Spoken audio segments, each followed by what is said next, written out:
George Parr, you are an investment banker. I am, yes. Yes. And as such, you have your fingers right on the pulse of the financial market. Yeah, very much so, yes. And during the summer, there's been a great deal of turbulence and volatility in the markets, yes. Tremendous, yes, tremendous. Yes, yes. And what has caused that? Well, you have to remember two things about the markets. One is that they are made up of very sharp and sophisticated people who, these are the greatest brains in the world. And the second thing you have to remember is that the financial markets, to use the common phrase, are driven by sentiment. What does that mean?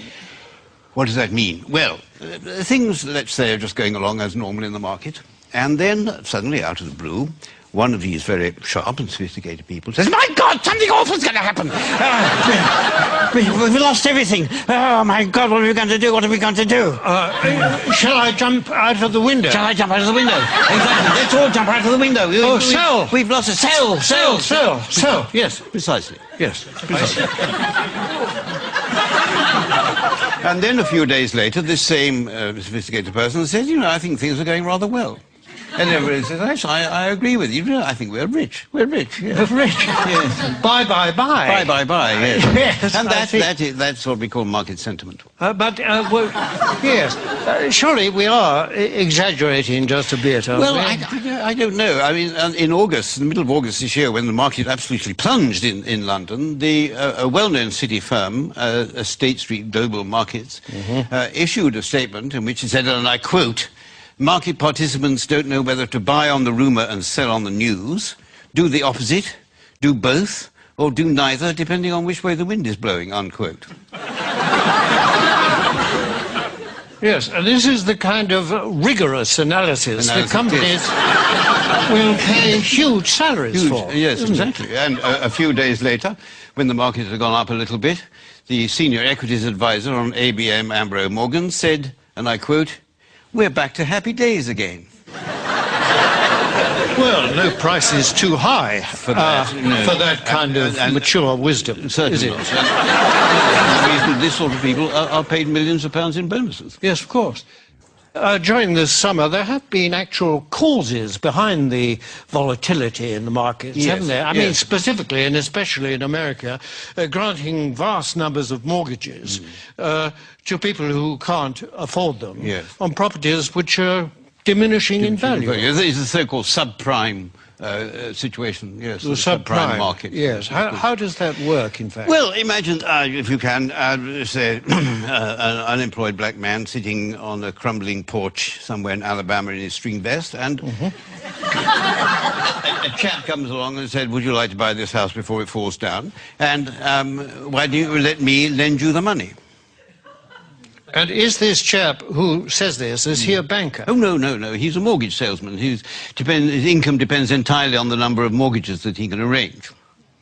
So his judgment to arrange mortgages is completely objective? Completely objective, yes, absolutely. Good. Yes. And what happens next? Well, then this debt, this mortgage, is taken, bought by a bank and packaged together on Wall Street with a lot of other similar debts. Without going into much detail about what is actually... Without going into any detail, no, it's far too boring. And so this is put into a package of debt, and then it's moved on to Wall Street, and this is extraordinary what happens then, that somehow this package of dodgy debts stops being a package of dodgy debts and starts being what we call a structured investment vehicle. And SIV? An SIV, exactly, yes. Yes, I see. And then someone like you comes along and buys it. I buy it, yes, and then I will ring up, I don't know, somebody in Tokyo and say, "Look, I've got this package, do you want to buy it?" And they say, "What's in it?" And I say, "I haven't got the faintest idea." And they say, "How much do you want for it?" And I say, $100 million, and then they say, "Fine, that's it." And that's the market. And presumably this package, I mean, that kind of thing can happen several times to the same package. Possibly, yes. And every time it does, of course, then you or someone like you will get a fee and a markup and a profit, yes. And so well, you can't expect us to do it for nothing. It's hard work being.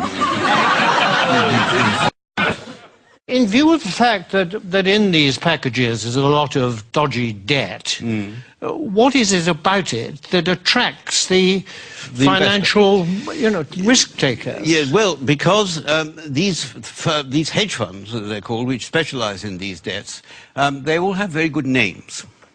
You mean they're responsible companies? No, I don't. It's nothing to do with their reputation. They have actually very, very good names. The names they think up for them are very good. I'll give you an example. There's a very well-known American Wall Street firm called Bear Stearns, who have two of these hedge funds which specialize in these mortgage debts. And they lost so much money, lost so much of its value, that Bear Stearns announced that they would have to put in $3.2 billion into one of the funds to try and keep it afloat. $3.2 billion? $3.2 billion, yes. And even then they said the investors couldn't get any money out of it and they were going to let the other fund go. But one of these funds was called the High Grade Structured Credit Strategies Fund, and the other was called the High Grade Structured Credit Enhanced Leverage Fund. Well, that sounds very good. That's good, isn't it? Yes. It sounds very trustworthy. Actually, this is the magic of the market. What started off as lending a few $1,000s to an unemployed black man in a string vest has become a high-grade structured credit enhanced leverage fund.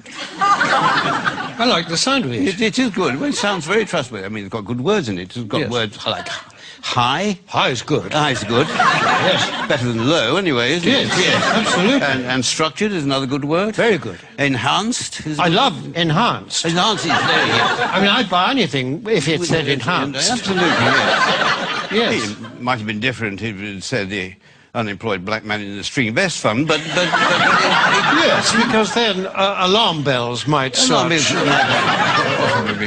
to ring. But despite these very plausible names, surely the reality is that the people that lent all this money have been incredibly stupid.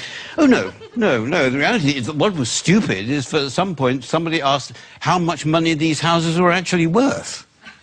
I mean, if they hadn't bothered to ask that question, then everything would have gone on as perfectly normal. But unfortunately, they did. I see, but now, you see, people are saying the crisis is likely to turn into financial meltdown. I mean, can that be avoided? It can be avoided, provided that governments and central banks give us, the financial speculators, back the money that we've lost.